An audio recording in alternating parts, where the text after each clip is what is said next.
Hello, today we are going to study about series RLC circuit.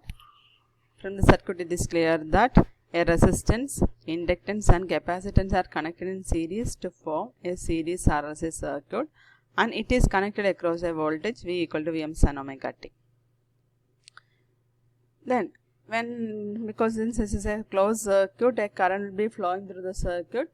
Due to this current, there will be a voltage drop across each of these elements. Voltage drop across resistance is represented by VR, voltage drop across inductor is represented by VL, and voltage drop across capacitance is represented by VC. Okay. See next.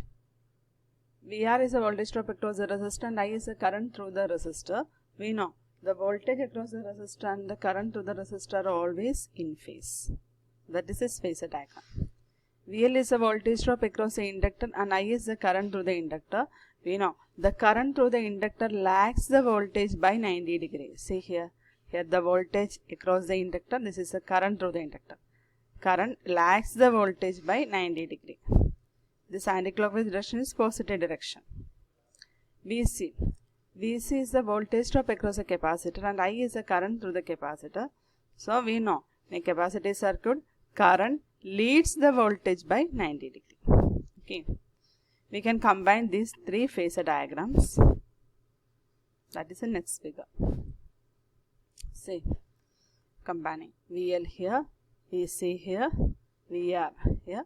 Direction of I is same as VR. Okay. From this it is clear that VL and VC are opposite to each other. So, the effective direction, okay, that is effective direction is in direction of VL because VL is higher value. See here, VL, VC. So, VL minus VC can be taken this side because VL is higher than VC. Then, same magnitude we can take these sides. So, here it is VR in phase with I. This is VL minus VC. So, its resultant is V, closing side. That is a hypotenuse of a right angle triangle. So, V can be expressed as square root of VR square plus VL minus VC the whole square. We know VR equal to I into R, VL equal to I into XL and VC equal to I into XC. So, can be represented like this. V equal to I into root of R square plus XL minus XC the whole square. So, from this current equal to voltage by impedance Z. Here impedance Z is equal to square root of R square plus XL minus XC the whole square. Phase angle. We know phase angle is always the angle between voltage and current. Here the effective voltage or resultant voltage is V, current is I. The angle between these two are phi. Okay. That can be expressed as VL minus VC by VR. Opposite side by adjacent side. Substituting the value of VL as I into XL, VC as I into XC, VR as I into R, the equation will become XL minus XC by R. So, phi can be expressed as tan inverse of XL minus XC divided by R. Then power in RLC series circuit as we know as an AC power can be expressed as VI cos phi. Here the power can be consumed only by resistance. So, it is equal to I square R. Next is power factor. Power factor is the cosine of the angle between voltage and current. Here voltage is here, current is here. It's cosine. Okay.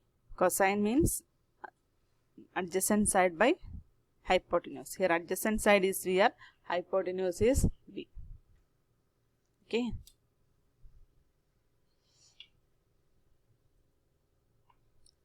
Next, there are three cases for RLC circuit. First one is XL greater than XC, that is inductive reactance is greater than capacitive reactance. And second one is inductive reactance is less than capacitive reactance. And the third case is both are same, inductive reactance and capacitive reactance are same. In the first case, XL greater than XC, inductive reactance is greater than capacitive reactance. VL should be greater than VC. So, we can draw the diagram like this. VL is greater than VC. So effective VL minus VC in the direction of VL. So in a phasor diagram will be like this. So here power factor is lagging.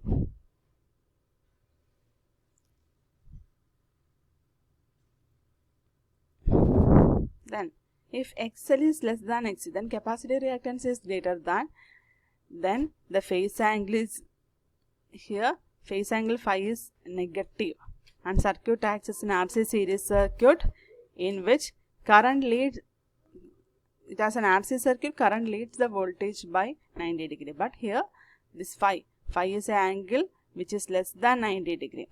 When XL is equal to XC, the phase angle is 0. As a result, circuit behaves as a purely resistive circuit, and this type of circuit, the current and voltage are in phase with each other, and the power factor of value is unity.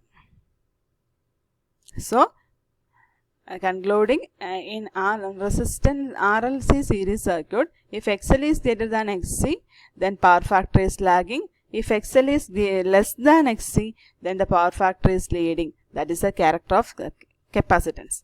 When XL is equal to XC, there will be, when cos phi, power factor is unity. There will be no phase angle between voltage and current. Both are in phase. Same here. Here XL is greater than XC. Impedance triangle. Impedance triangle is a triangle having impedance as all its three sides. Here resistance, here inductive reactance and reactances, that is inductive reactance minus capacitive reactance. Here impedance. Here also resistance, impedance, capacitive reactance minus inductive reactance. That means in this first circuit or first triangle, XL is greater than XC. Second triangle, XL less than XC. So this is having the inductive nature and this type having the capacitive nature. Thank you.